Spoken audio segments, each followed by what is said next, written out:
Welcome to మెగాని TV burning topic. Pakistan వీధుల్లో సామాన్యులకు ఆధారమైన మూగజీవాలపై ఇప్పుడు డ్రాగన్ కన్నుపడింది. కేవలం ఒక చర్మం కోసం అక్కడి గాడిదలను చైనా కంపెనీలు టార్గెట్ చేయడంతో ధరలు అమాంతం ఆకాశాన్నంటాయి. అసలు చైనాకు ఆ పాకిస్తాన్ గాడిదలతో ఉన్న రహస్య సంబంధం ఏంటి? సామాన్యుల బతుకులను చిన్నాభిన్నం చేస్తున్న ఆ వ్యాపార రహస్యం వెనుక ఉన్న అసలు నిజాలేంటో తెలుసుకోవాలంటే లెట్స్ వాచ్.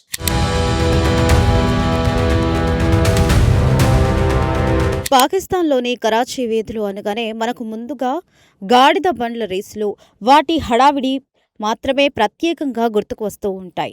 అక్కడ స్థానిక ప్రజలు వీటిని ఎంతో ఉత్సాహంగా తిలకిస్తూ కేరింతలు కొడుతూ తమ దైనందిన జీవితంలో ఉల్లాసంగా గడుపుతూ ఉంటారు. దీనికి తోడు పాకిస్తాన్ దేశంలో అత్యధిక సంఖ్యలో ఉండే గాడిదలు అక్కడ పేద ప్రజలకు ముఖ్యమైన వ్యాపార సాధనంగా ఉంటూ వస్తున్నాయి. ఇదిలా ఉంటే ప్రస్తుతం ప్రపంచ దేశాల ఆర్థిక సమీకరణాల నేపథ్యంలో చైనా దేశం దృష్టి పాకిస్తాన్లోని గాడిదలపై పడినట్లుగా తెలుస్తోంది. అక్కడి కార్పొరేట్ కంపెనీలు కరాచీ వీధుల్లో తిరిగే గాడిదలను భారీ మొత్తానికి వెచ్చించి కొనుగోలు చేసేందుకు ఎంతగానో ఇంట్రెస్ట్ చూపిస్తున్నాయి. అసలు ఇందుకు గల ప్రధాన కారణాలు ఏంటి అన్నది పరిశీలిస్తే ఆసక్తికరమైన విషయాలు వెలుగులోకి వస్తున్నాయి.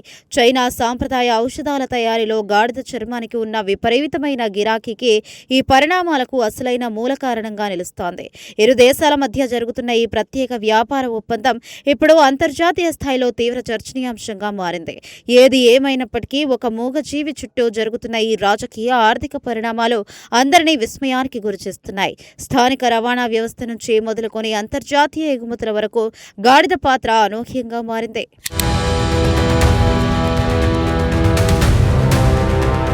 చైనాలో ఎజియావో అనే ప్రాచీన సాంప్రదాయ ఔషధ తయారీకి గాడిద చర్మం నుంచి తీసే జిలాటిన్ ఎంతో ముఖ్యం అని అక్కడి నిపుణులు చెబుతున్నారు.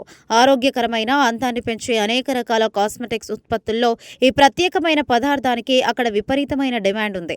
ఈ భారీ డిమాండ్ను ఎప్పటికప్పుడు తట్టుకోవడానికి చైనా దేశానికి ఏటా దాదాపు 40 నుండి 60 లక్షల గాడిద చర్మాలు అవసరమవుతున్నాయి.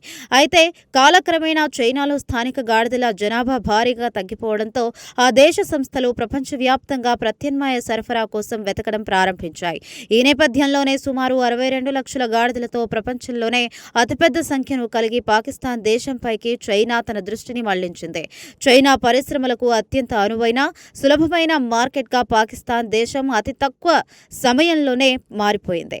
గతంలో ఎన్నడూ లేని విధంగా ఇప్పుడు ఈ జంతువుల ఎగుమతులు ఇరు దేశాల మధ్య ప్రధాన వ్యాపార మార్గంగా అవతరించాయి. చైనా కంపెనీల డిమాండ్కు పాకిస్తాన్ యంత్రాంగం కూడా తమ విధానాలను మార్చుకుంటూ వస్తోంది. దీనివల్ల అక్కడి స్థానిక మార్కెట్లో ఊహించని సరికొత్త మార్పులు ఒక్కొక్కటిగా చోటు చేసుకుంటున్నాయి.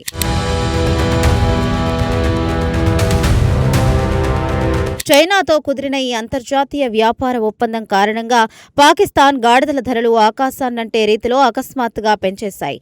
గతంలో 300,000 రూపాయలకే సులభంగా దొరికే ఒక సాధారణ గాడిద ధర ఇప్పుడు ఏకంగా 2 లక్షల రూపాయలకు చేరుతుంది. ఈ భారీ ధరల పెరుగుదల పాకిస్తాన్లోని అట్టడుగు పేద ప్రజలపై తీవ్ర ప్రభావాన్ని చూపుతోందని అక్కడి సామాన్యులు వాపోతున్నారు. నిజానికి పాకిస్తాన్లో మోటార్ వాహనాలను కొనుగోలు చెయ్యలేని నిరుపేదలకు, చిన్న స్థాయి వ్యాపారులకు ఇప్పటికీ గాడిదే ఏకైక జీవనాధారంగా ఉంటూ వస్తోంది.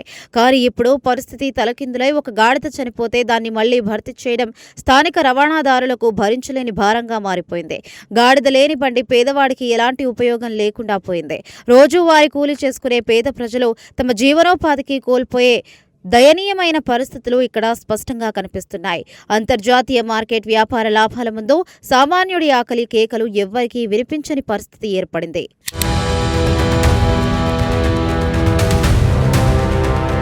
అయితే గాడిదల మాంసం, చర్మం ఎగుమతుల ద్వారా దేశ ఆర్థిక వ్యవస్థను మెరుగుపరుచుకోవచ్చని పాకిస్తాన్ ప్రభుత్వం గట్టిగా భావిస్తోంది. అందులో భాగంగానే గ్వాదర్ ఎక్స్పర్ట్స్ ప్రాసెసింగ్ జోన్లో చైనా కంపెనీలకు ప్రత్యేకంగా పరిశ్రమల ఏర్పాటుకు అనుమతులు కూడా మంజూరు చేసింది. మరోవైపు మార్కెట్లలో గాడిదల ధరలు అమాంతం పెరిగిపోతూ ఉండడంతో పాకిస్తాన్లో వాటి దొంగతనాలు, మాంసం కోసం అక్రమ వధులు విపరీతంగా పెరిగిపోతున్నాయి. దీంతో అప్రమత్తమైన పాక్ అధికార యంత్రాంగం గాడిదల నిర్వహణ, ఎగుమతులపై కఠినమైన తీవ్రమైన ఆంక్షలకు సైతం వెనుకాడడం లేదు. చైనాలో ఉన్న బ్యూటీ ప్రోడక్ట్స్ కంపెనీలకు గాడిదలను పెద్ద ఎత్తున తరలించే తమ పొట్ట కొట్టవద్దు అని స్థానిక సామాన్యులు ప్రభుత్వానికి మొరపెట్టుకుంటున్నారు.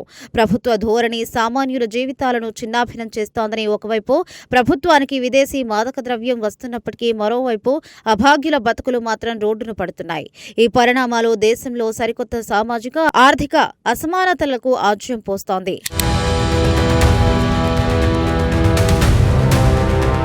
మొత్తంగా పరిశీలిస్తే ప్రస్తుత చైనా, పాక్ మధ్య అంతర్జాతీయ వర్తకానికి గాడిద ఎంత ప్రాముఖ్యమైన వస్తువుగా మారిందో దీన్ని బట్టి స్పష్టంగా అర్థం చేసుకోవచ్చు. సంపన్న దేశాల అవసరాల కోసం అట్టడుగు స్థాయిలో బతికే పేద ప్రజల ఉపాధిని దెబ్బతీయడం ఎంతవరకు సమంజసం అన్న ప్రశ్న ఇప్పుడు సర్వత్రా వినిపిస్తోంది. కరాచీ వీధుల్లో కేరింతలు కొట్టే గాడిదలు ఇప్పుడు అంతర్జాతీయ వాణిజ్య మార్కెట్లలో ఒక ప్రధాన వస్తువుగా మారిపోవడం చారిత్రక విషాదం. ప్రభుత్వాలు కేవలం దేశ ఆర్థిక అభివృద్ధిని మాత్రమే కాకుండా సామాన్యుల కనీస జీవనాధారాన్ని కూడా దృష్టిలో ఉంచుకుని సరైన విధానాలను రూపొందించాలి. లేని పక్షంలో అట్టడుగు వర్గాల జీవితం మరింత దుర్భరంగా మారి నిరసనకు దారితీసే ప్రమాదం స్పష్టంగా కనిపిస్తోంది. పశు సంపదను కాపాడుకోకుండానే అంతర్జాతీయ సంబంధాలను ముందుకు తీసుకువెళ్లాల్సిన గురుతర బాధ్యత ప్రతి ప్రభుత్వంపై ఉంటుంది.